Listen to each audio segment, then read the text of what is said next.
दोस्तों, एक बार मुझे किसी ने पूछा कि मैं भगवान का भजन भी करती हूँ और उनकी सेवा भी करती हूँ, लेकिन मेरे जीवन में दुख कम क्यों नहीं होते और भगवान अपने भक्तों को ही सबसे ज़्यादा कष्ट, दुख, पीड़ा क्यों देते हैं।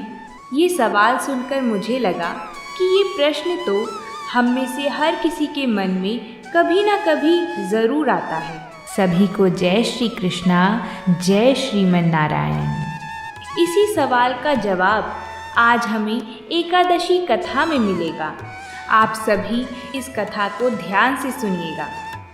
धर्मराज युधिष्ठिर जी बोले कि हे भगवान, वैशाख मास के कृष्ण पक्ष की एकादशी का क्या नाम है, उसकी क्या विधि है तथा उसके करने से क्या फल मिलता है?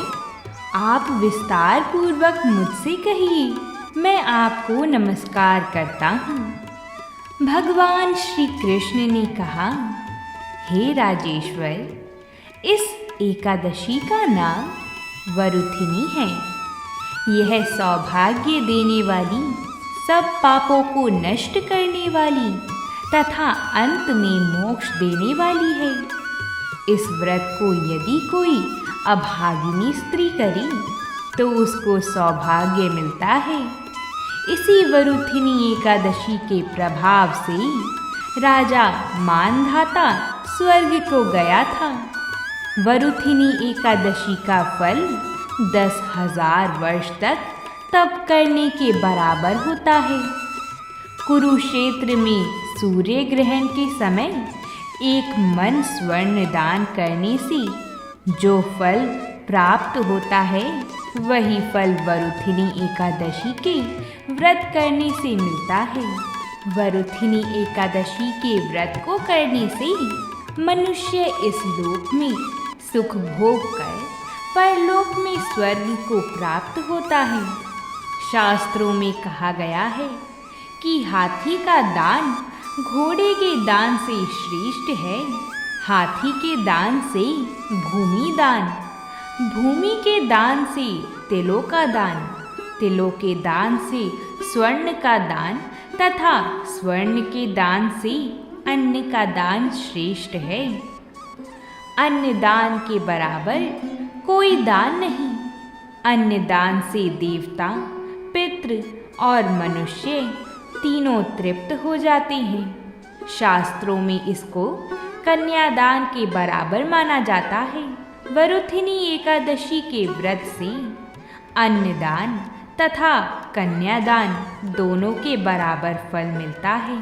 जो मनुष्य लोभ के वश होकर कन्या का धन लेते हैं, वह प्रलय काल तक नरक में वास करते हैं या उनको अगले जन्म में बिलाव का जन्म लेना पड़ता है।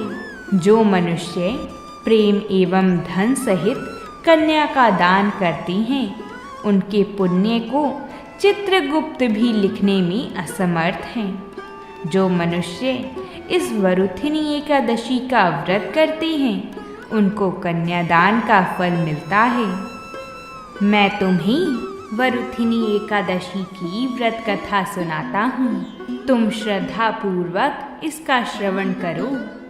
बहुत समय पहले की बात है।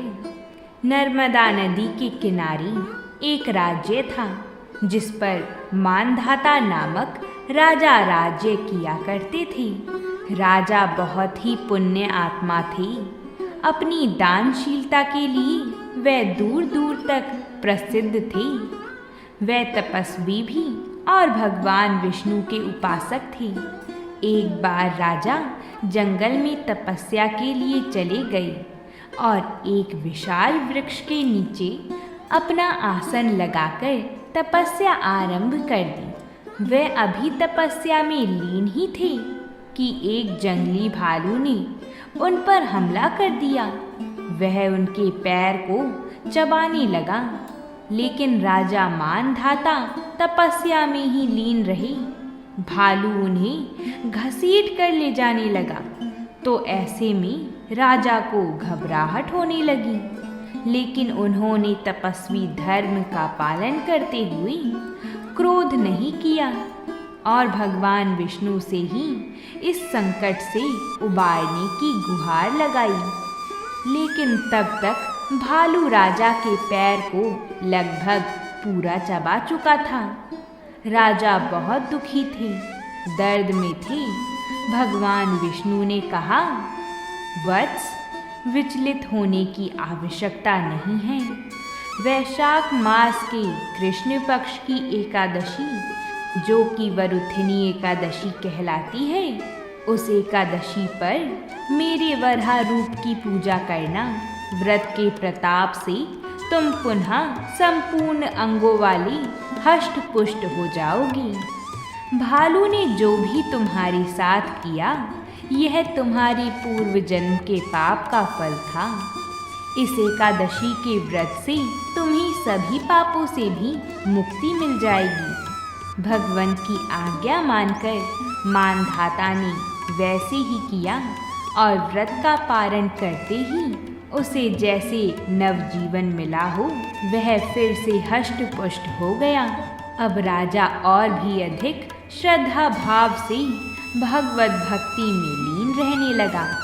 जो भी व्यक्ति भय से पीड़ित है, उसे वरुथिनी एकादशी का व्रत रखकर भगवान विष्णु का स्मरण करना चाहिए। इस व्रत को करने से समस्त पापों का नाश होकर मोक्ष मिलता है।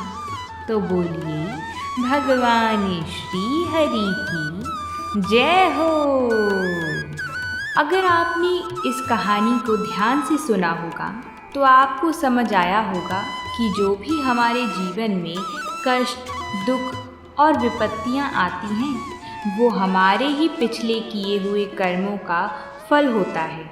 और अगर कोई सोचे कि भक्ति करने से उसे उसके कर्मों का फल नहीं भोगना पड़ेगा, तो ऐसा भी नहीं होता। हमारी सृष्टि के कुछ नियम हैं।